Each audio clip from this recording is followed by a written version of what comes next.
The Italian Wine Podcast is the community-driven platform for Italian wine geeks around the world. Support the show by donating at italianwinepodcast.com. Donate €5 or more and we'll send you a copy of our latest book, My Italian Grape Geek Journal, absolutely free. To get your free copy of My Italian Grape Geek Journal, click support us at italianwinepodcast.com or wherever you get your pods.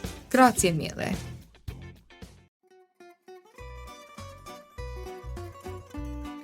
Welcome to Wine, Food and Travel with me, Marc Millon, on Italian Wine Podcast. Listen in as we journey to some of Italy's most beautiful places in the company of those who know them best, the families who grow grapes and make fabulous wines. Through their stories, we will learn not just about their wines, but also about their ways of life, the local and regional foods and specialities that pair naturally with their wines, and the most beautiful places to visit. We have a wonderful journey of discovery ahead of us, and I hope you will join me.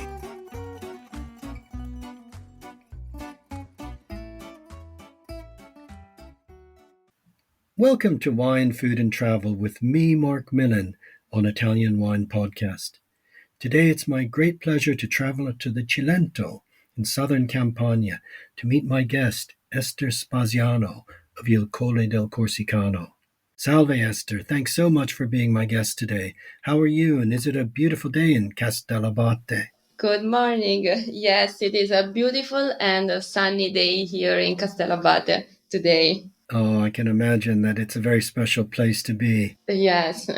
Now, Esther, I'm really curious to know more about the beautiful and, for many of us, still undiscovered Cilento, an area I've visited but only briefly.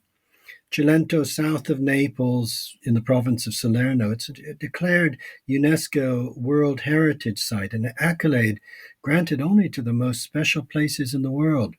So tell us about this very special world that you live and work in, the Cilento. Yeah, exactly. Cilento is 1 year from Salerno, which is one of the biggest cities close to us. We can say that is a land between sea and mountains. So you have both. You have an explosion of colors. You have the intense blue of the sea, of the sky. And the other hand, you have the green of trees, of the olive trees and the grapes. And also it offers the Cilento deep roots in culinary art, in food and wine.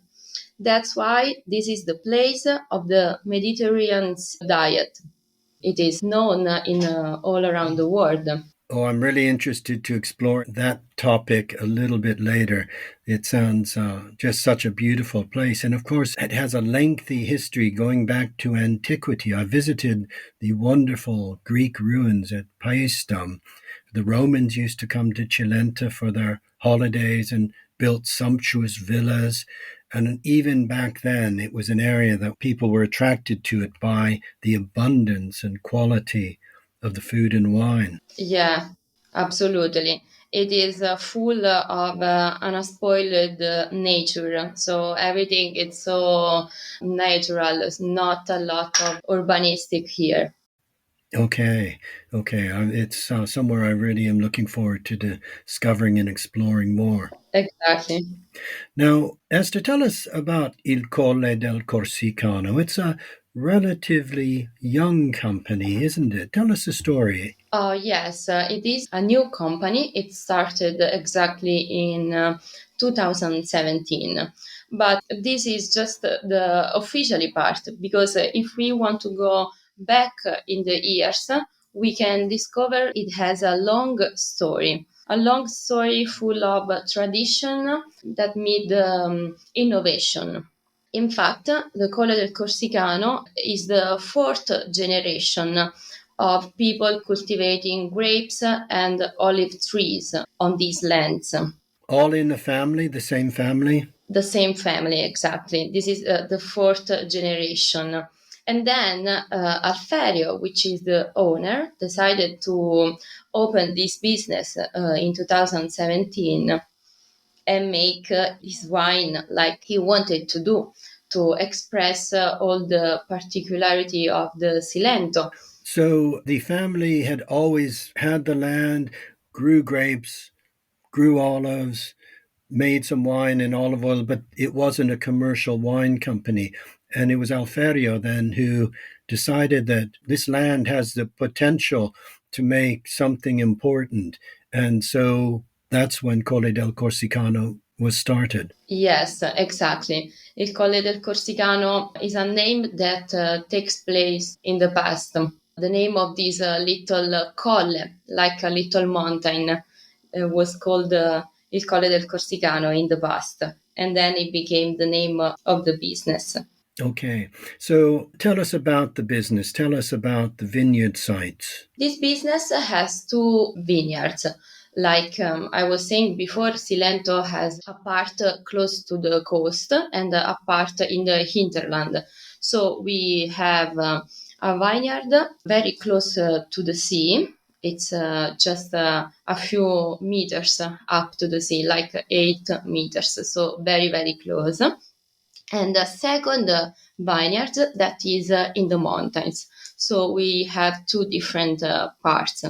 From the vineyards close to the sea, we produce the white wine, which is Licosa, from the place where the grapes are cultivated. And then we have from the second vineyard the red wine, the production of the red wine. Okay, and all of the viticulture is agricoltura biologica, organic farming. Is that right? Oh, yeah, it is right.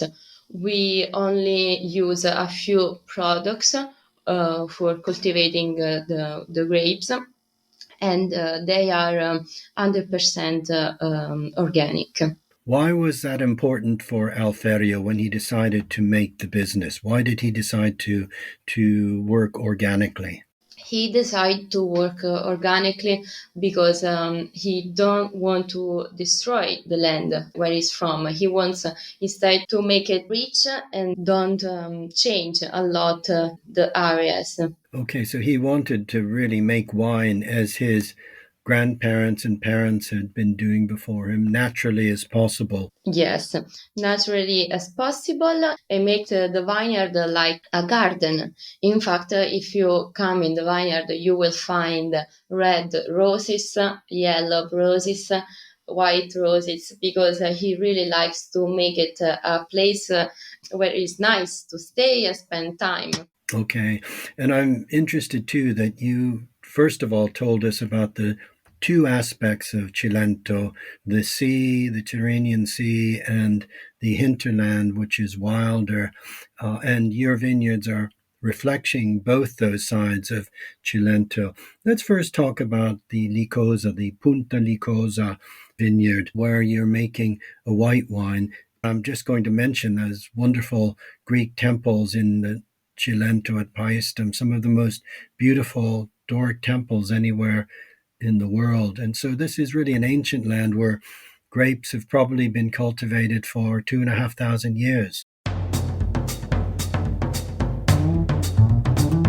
Italian Wine Podcast. If you think you love wine as much as we do, then give us a like and a follow anywhere you get your pods.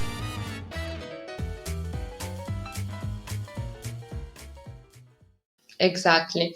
The vineyard in Punta Licosa, the exact name is Punta Licosa. In that vineyard we have fiano, like I was saying before, and a small part of aglianico for the production of the rosé, because we also produce rosé wine. Of course, the Licosa, which is the white wine, fiano, 100% fiano, authentic Italian grapes, is one of our masterpiece. Is the wine most famous wine of our company. Okay, and I'm imagining that Fiano, grown on the coast in the Cilento, has a very different character than, for example, Fiano di Avellino from Irpinia, which is inland and higher vineyards and makes a different style of wine. Tell us about the style of the Fiano you produce. What sort of wine is it? We have a few characteristics that makes this wine very particular. You can find at the smell, at the nose, notes of fruits, white fruit like the white peach, and also of the flowers. So it is very intense and deeply. And then when you taste it, you will find also the salinity. You can feel it. You can feel the sea. A lot of people tell us when they drink Licosa, they can feel the sea and all the land. You can tell is a wine from the sea. Oh, that's a beautiful description. And I'm imagining these vineyards, which you said are virtually on the sea. Exactly, yeah, it is on the sea. Exactly, it is a land like a sand, also sabbioso. Oh, okay. So it's quite a sandy soil. Mhm. It has a different characteristic to cultivate. Alferio spends a lot of time to find the best way to cultivate the trees and the grapes. Are they old vines? Not very old because he planted new grapes. Yes. Okay. So let's go inland then to where you grow the grapes for the red wines. Tell us about this area. How high is it? We are in the hinterland up to 15 meters from the sea. So we have different characteristics for the red wine. That's why we produce the red wine up from the coast. And we produce Patrinus. Patrinus is a Latin word that means someone important for you, someone important in your life. It has a different notes of red fruits like ribes, cherry, the small strawberries. And that's a blend of Aglianico and Primitivo? That's a blend, yeah, of Aglianico, 95% of Aglianico and 5% of Primitivo. A very small part of Primitivo that is in this wine, especially for a relationship with this kind of grapes, because the father of Alferio was a lover of Primitivo. So he decided to keep the plants, and then together they decide to blend it. And then we have the red wine. Okay. That sounds a very successful blending. Now, you're also producers of extra virgin olive oil. Is this an important part of the business? It is, yes, an important part of the business, and we have the olive trees all around the vineyard. So if you go to the coast, you will find olive trees all around the vineyard, and the same on the mountain. And the olive harvest is now complete, so you're all able to enjoy the wonderful olio nuovo, the new oil. And the new oil. For this year, it was a difficult year in Italy for the olive oil. So we didn't take the olive oil from the plants. It was very rainy, so we didn't do the olive oil. But we still had the olive oil of last year. There was a great olive oil, and it is good also this year. Oh, that's interesting. I've heard that from other areas of producers I know in Sicily and in Tuscany.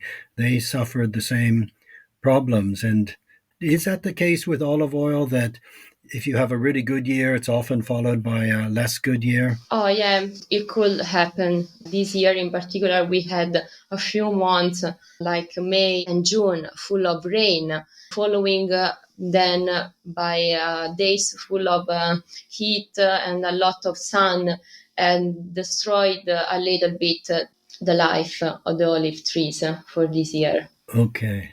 I think it's important for our listeners to understand that olive oil, good quality extra virgin olive oil from single estates like Colle del Corsicano, the vintage variations are as important as wine, and there will be good years and when there's a lot of productivity, years when there's virtually no productivity. And we need to understand that this isn't an industrial product that is always on tap. Exactly. We follow the nature. So what the nature is doing, we have to follow it. And we can do all the year the same products. So this year we decided to not produce at all, instead of produce a product with a low quality. Okay. Not even a little bit just for you to use yourselves? Oh, yes, just a little bit, but very little bit for family use. Just for family use, of course. Exactly, yes. Now, Esther, you've already mentioned that Cilento is considered one of the centers of the Mediterranean diet. And I know that it's considered one of the best places in Campania is already one of the best regions for food in Italy. Wonderful things to eat, as well as wonderful wines. But Cilento has a great reputation for the wonderful foods produced there, the produce. And can you tell us a little bit about the typical foods of Cilento, foods that pair well with your wines? Cilento, like I was saying before, is the mother of the Mediterranean diet. One of the reasons is that there are a lot of typical food like fresh fish, like white fish, like anchovies, red mullet, that goes very well with the white wine. It's not a coincidence, in fact, that one of the most famous wine is the white wine, because people drink a lot the white wine here. What would be some of the fish dishes and how would they be prepared? It's a very simple cuisine. We don't change a lot the flavors. We don't add a lot of flavors. It is very simple and it is full of vitamins like that. If you don't change, if you don't cook a lot of food, you keep it all the nutrients inside, the vitamins, the omega-3 in the fish. And that's the reason of the longevity also of the people in this place. Yes. And what about some other piatti tipici? Piatti tipici we do have also in the hinterland, beans that you can prepare like a soup or eat it in different ways, because they cultivate beans in this area also. Okay. This is also one of the centers for the production of mozzarella di bufala. Is that right? It is right. It is very close to the center where mozzarella di bufala was born in Battipaglia, which is 30 minutes from Cilento. It is one of the most appreciated food for people, for us, first of all, and then for tourists and other people, yeah. Yeah, and I have to say that when one has the opportunity to sample really fresh mozzarella di bufala made maybe that same day or just a day or two earlier, it's completely different from mozzarella di bufala that is encountered elsewhere in Italy or indeed internationally, because we get it sent around now, but it's not like eating it in the place where it's made, where it's almost still warm. Yes, there are a few differences because here, where mozzarella di bufala was born, when you eat mozzarella, is full, is an explosion of flavors. So you can feel the milk, you can feel all the flavors.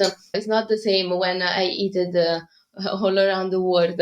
They want to do the same, but it's not. It's not very easy to make it. Yes, that gorgeous creaminess that you get with that really fresh mozzarella di bufala. It really is one of the real treats, and it's worth visiting this area just for the mozzarella di bufala. But there's so many other things too. Oh, absolutely. We have the oil, like we said before, the wine, and in Cilento also the white figs. Oh, white figs. White figs of Cilento are very, very famous here in Italy, in Europe. You can find these big figs. The people used to cut it in two parts, put it on the sun, let it for a few days, like 15 days, and then they keep it for all the winter. Okay, wonderful. And you eat them fresh as well. Fresh as well, and they are undescribable. Very, very good. Oh, gosh. I look forward to trying those one day. Now, Esther, does Colle del Corsicano, is it possible for our listeners to visit? Absolutely. We have a tour of our winery.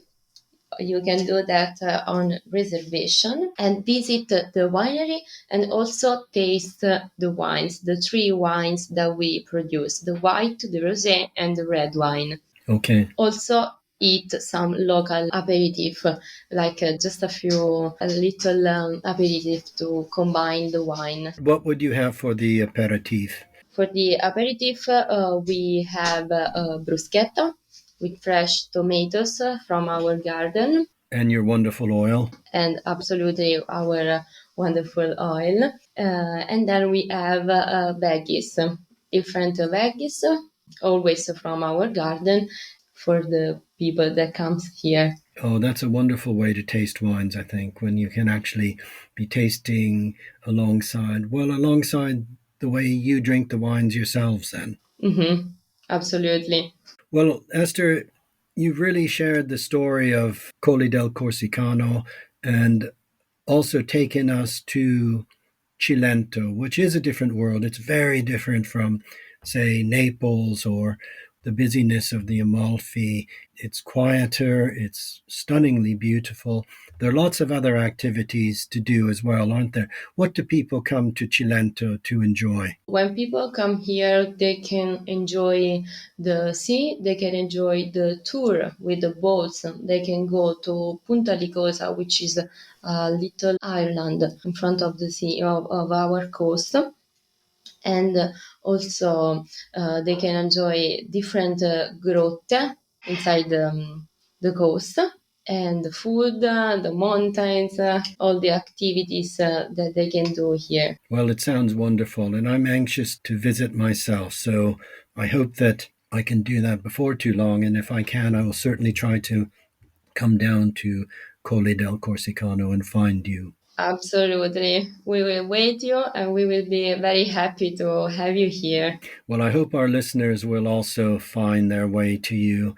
Our listeners are located all around the world, but many of them like nothing more than traveling to the Italian wineries that they meet through us. So I hope that they will come to find you. Colle del Corsicano is a new winery, a new project, but I know the wines are already highly regarded. My Italian wine podcast colleagues told me about tasting the wines when they met you recently at Fivi, so I'm looking forward to tasting them myself. Esther, thank you so much for being my guest today. It was a pleasure. I hope everything goes well, and I look forward to meeting you sometime in the new year. The same. Thank you. Thank you. Buona giornata. Buona giornata. Ciao. Bye bye. We hope you enjoyed today's episode of Wine, Food and Travel with me, Marc Millon, on Italian Wine Podcast. Please remember to like, share, and subscribe right here or wherever you get your pods. Likewise, you can visit us at ItalianWinePodcast.com. Until next time, chin chin.